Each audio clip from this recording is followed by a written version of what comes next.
It's our second Anfield Wrap Stats show. All very exciting stuff, isn't it, across the board? Listen, like last time, what we're not going to try and do is blind anyone with tons and tons of analytics early on. This is about us learning about how we're using StatsBomb, how we're using the stats and what story they're going to tell us. And it's also taking what's available to the eye and testing it and going from there. Thanks to StatsBomb again. James York has been absolutely fabulous there. Big shout out to him and a big thank you indeed. On this show, we're going to talk about the corners Liverpool took at the weekend against Tottenham. We're going to have a chat about pass maps and explain them using that game against Spurs. And then we're going to go on and chat about pressing and how Tottenham didn't press Liverpool anywhere near as aggressively as we might have expected in the game at the weekend. But let's start with the corners and let's start with whether or not Liverpool planned to put pressure on Hugo Lloris. I think, as you can see, Hugo's appeared behind me here. Watching the game, I felt as though Liverpool really did have a big go at putting pressure on Tottenham. But I just want to check a couple of little assertions around that. So here's our first slide. And in there, you'll see that there's five times inside the 6-yard box the ball is dealt with. It makes contact inside that 6-yard box 5 times. 2 just on the edge as well. And then there's another one about 11 yards out. Now, 11 yards out is one of them, but the other 7 tell you the specific story. And there's something else in this as well. This doesn't include the one that Trent takes that hits the outside of the post. So that's Tottenham. And you can see all of them there. Don't worry too much about what the colours mean at this stage or anything like that. That's just simply telling you where the ball hit. What we can, though, go on and see is we can make a comparison to the way Liverpool took the corners against Burnley. So this one's Tottenham, and now we'll move you over onto Burnley. And it's quite the difference. Short corners, all short corners. And this tells us the fact that they're massive lads. They're also massive lads who are very good at orthodox defending. So it might have been that Liverpool wanted to change the angle and shift it around. But we can see Liverpool's corner-taking approach against Burnley was markedly different. But that is Burnley. Burnley are weird. That's one of the things you've got to take from all conversations around football. Burnley are weird. So let's move on and instead let's look at Watford. Another home game recently. It's a bit of a shake-up, some short corners, some into the box, but it's nothing like Tottenham, nothing like that targeted bombardment of those 7, plus the one that hits the frame of the goal. Next one that we get to see, Bournemouth. We get to see a bit around the 6-yard box there, but it isn't Tottenham. So what that led me to think is, well, has anyone else done this against Tottenham? And I had a little look, and from when Burnley beat Tottenham 2-1, I saw this. And you can see that they'll have had an eye on that game, Liverpool, I suspect. I mean, Burnley are weird, but they do give you information to work with. And I think Liverpool might have had a little look at that, might have seen whether or not they felt that Burnley got some joy against Spurs taking those chances.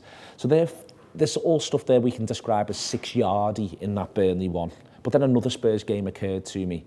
And if we go right the way back to last September, when Liverpool went there, we can look right now at Gini's goal at the gaff, a little reminder of that for you as the ball came out to Gini Wijnaldum there.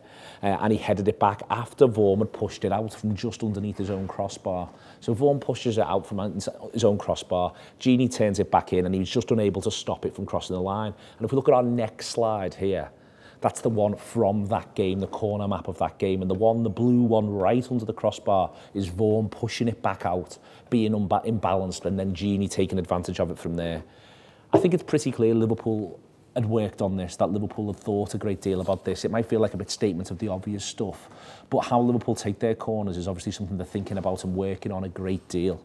And what's going to be interesting is actually watching Tottenham in the next few weeks and months. If we can spot this, if Liverpool have spotted it, but if we on this show can spot this, will other sides look at Lloris? Will other sides look at Tottenham and think, you know what, when we take our corners, we should crowd them, we should put real pressure on that 6-yard box area? Because if they've seen it, if we've seen it, if professional analysts haven't seen it, I'd be amazed. They will have seen it, and I reckon Tottenham in the next weeks, from now until the end of the season, are going to come under a fair bit of pressure inside their own 6-yard box. So passing maps. Pass maps are very, very interesting. They're very useful indeed. They give you the average position. They allow you to find out who's passing to who, the XG that's elicited from those passes. You get to see passing lanes, everything that you need in here, how often someone passes. So we're going to take a little bit of time to explain these, and we're going to use the game, the most recent game, Liverpool versus Tottenham, to do it. So the idea of this, and if we just look now at Liverpool's first half map from the game at the weekend, let's bed in on this one for a minute or two. You relax, have a little look at that, and I'll have a sip of some gin and juice. That's the first half and the first half only. The bigger the hoop, the bigger the number of passes. So Henderson and Trent there, they get a lot of the ball and they pass the ball a lot first half. Matip, interesting, nowhere near as big as I thought watching the game. I felt the ball kept coming to Matip. Turns out I was really quite wrong about that. That's something that, just from where I sit, maybe it triggered something in my mind. The colours, the size of those hoops they shift through the average XG elicited by that passing. The thickness of the lines between the players or the passing combinations that occurred, and the shading of the line is the XG chain that gets added through those passes. So the more that someone passes, you can see a thin line, Henderson to Salah, but you can see that it's slightly coloured differently. The passing combination most likely and added to Liverpool's XG chain across the course of the game was Henderson to Robertson. But what this graphic really does do, that's of huge use after this game, is it tells us the story of how strung out Liverpool's midfield three was first half. It was a controversial selection from the manager, but I think he envisages them ending up somewhere like this. And I think that when they do end up somewhere like this is where he wants them. I think right the way back to when he started Fabinho quite early on in the season, and he talked about playing Fabinho in his favourite shape, which was the double pivot. We've seen more and more recently of Fabinho on his own in that little central midfield area. But I think that the manager still, for a variety of reasons, at times errs on these three lads, because this is what's going to happen to them in terms of their involvement. It's unbelievable, really. Milner and Wijnaldum. I mean, we're going to see in a minute Tottenham's second half, and Eriksen playing right-hand side is tucked in more than Wijnaldum is in this little passage, and you can see exactly how wide Milner is. Milner and Wijnaldum are also supporting the full-backs. They're doing the running for the midfield of, I'd say, of a 4-4-3 almost in midfield, as though the 4-4-2, and they're supporting that front three, and they're supporting those full-backs through these games. It's not a great deal of fun, I don't think, playing these roles. I think you've got to be really rather selfless to do it. And then there's this huge stripe through the middle of the pitch that Henderson's left with to get back and forwards. It's absolutely enormous. I spent much of the game wishing there was someone closer to Henderson in the middle of the park, but the manager went with this three, and as I say, I think you get to see here some of the reason why. Here's Tottenham first half. 5-3-2, Danny Rose left-hand side and pretty advanced. But no one really on the ball very much, no real networks, no real threat. Almost everything that happened for Tottenham first half was gifted to them. But you can see where everyone is there, and they're very much bunched in the middle of the pitch in terms of their involvement, whereas Liverpool is much more spaced out. Next slide, though, is the second half. Loads of Alexander-Arnold on the ball. His ring's absolutely enormous. Loads of threat in passing between Trippier and Eriksen. Danny Rose getting on it a bit more and being a lot higher. Rose sees himself here very much as a left midfielder. He was probably even higher than this when he was playing left midfield. This doesn't take into account the fact that he had 10 minutes throughout the course of that second half back at left back. So his average position's probably even higher again. As the players move around the pitch, these can become a little bit noisy, to be honest with you. Subs happen, so Llorente's our average position's absolutely crazy, but that's because he was lying down on the floor for much of his 6 minutes on the pitch, literally where his little hoop is there. So, but for good order's sake, let's have a look at Liverpool's in the second half, having done Tottenham's.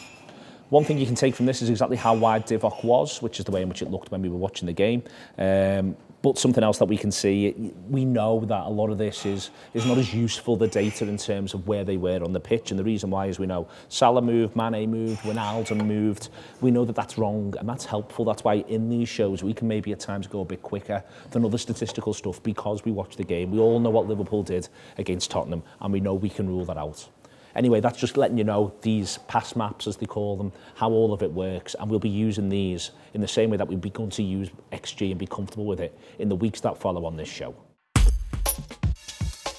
Whilst I was watching the game at the weekend, I was surprised how aggressive Tottenham weren't at times during the game. First half, but also second half after it goes 1-1. I would have expected a little bit more from Tottenham. They seemed very, very passive whilst Liverpool had the ball. And they seemed not that determined to win it back quickly after Liverpool had got it back off them. The gegenpressing didn't seem like it was happening all that often. And StatsBomb lets us look at gegenpressing. They measure how many times a side gegenpresses throughout the course of the game. So before we get on to Tottenham's, here's ours from the weekend's game. 24 times Liverpool created what can be defined as a gegenpressing event. Don't worry too much on the dots, the arrows and the durations for now. That will come in a minute or two, and in weeks to come we'll do more on that. But that is Liverpool's gegenpressing from the weekend there, 24 of them. Let's look at Tottenham's now. So our year high is against West Ham and it was 44. Our year low was against Palace and it was 21. 24 isn't loads by our standards, but you can see right now that Tottenham screen, and that Tottenham screen is only 5 times across 90 minutes. So again, let's just take some comparisons. Is this what happens when sides come to Anfield? Is this how passive they become? Well, let's look at Burnley, last home game in the league, and this is what theirs look like. 17. They seem to be scrapping when they were at Anfield. All right, that's Burnley 17 times. You can see them dotted all the way across the pitch. How about Watford? 28. 28 from Watford. I mean, transition is a big part of what Watford do. They get the ball from back to front as quick as anybody in the division within reason, and they love to win it back and go at you very, very quickly with De La Feu, Deeney involved in there as well, Pereira. That's what they're about. But that's 5 times, more than 5 times as many as Tottenham. There's no way this isn't a tactic. There's no way this isn't something that Tottenham haven't thought about and talked about, getting back into shape rather than take a chance to see if they can nick it back quick and go back at Liverpool. Getting back into shape when they lose the ball must have been at the forefront of Tottenham's mind. Because let's look at Tottenham and Arsenal, a big derby game from earlier this season. 24 there when they were against Arsenal. 24 right the way across the pitch. Another big game, Chelsea away in the league. They lost 2-0. 29, and some of those arrows are pretty big, which says the duration. It went on and on as they were trying to hunt that ball back down. So why then are Tottenham markedly different to both the norm at Anfield and I'd say the norm in recent big domestic games that they've had?